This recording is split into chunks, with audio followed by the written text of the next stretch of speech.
Madam ಇದು ಟ್ಯಾರೋಟಲ್ಲಿ energy ಅಂದ್ರೆ ಏನು? ಟ್ಯಾರೋಟ್ ಅಲ್ಲಿ ಎನರ್ಜಿ ಇರೋದಕ್ಕಿಂತ ನಮ್ಮಲ್ಲಿ ಇರುತ್ತೆ ಎನರ್ಜಿ. Okay. ನನ್ನ ಸ್ಪಿರಿಚುವಲ್ ಗ್ರೋತು, ನನ್ನ ಒಂದು ಇಂಟ್ಯೂಷನ್, ನನ್ನ ಒಂದು ಏನು ನಾನು ಧ್ಯಾನ ಮಾಡ್ತೀನಿ, ಮೆಡಿಟೇಷನ್ ಮಾಡ್ತೀನಿ, ಜಪ ಮಾಡ್ತೀನಿ, ಇದರಿಂದ ನನಗೊಂದು ಶಕ್ತಿ ಇರುತ್ತೆ, ನನ್ನಲ್ಲಿ ಒಂದು ಎನರ್ಜಿ ಇರುತ್ತೆ. Energy Okay. ಶಕ್ತಿ ಅಲ್ವಾ? Okay. ಸೊ ಎನರ್ಜಿ ಇರ್ತದೆ. ಹಾಗೇನೆ ನೀವು ಒಂದು ಎನರ್ಜಿಲಿ ಬಂದಿರ್ತೀರಾ. ಈಗ ನೀವು ತುಂಬಾ ಖುಷಿಯಾಗಿ, ನಾನು ಆವಾಗಲೇ ಹೇಳ್ದಂಗೆ ತುಂಬಾ ಸಂತೋಷವಾಗಿ ಬಂದಿರಬಹುದು, ಆವಾಗ ನನಗೆ ಇಲ್ಲಿ ಹ್ಯಾಪಿನೆಸ್ ಕಾರ್ಡೇ ಸಿಕ್ಬಹುದು, ಅಥವಾ ಇನ್ನೊಬ್ರು ತುಂಬಾ ಸ್ಯಾಡ್ ಆಗಿ ಬಂದಿರಬಹುದು.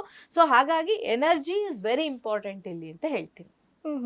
ಇನ್ನು ನೀವು ಎನರ್ಜಿ ರೀಡಿಂಗ್ ಬಗ್ಗೆ ಹೇಳ್ತಿದ್ರಿ, ಒಬ್ಬರ ಎನರ್ಜಿನ ರೀಡ್ ಮಾಡ್ತೀವಿ ಅಂತ.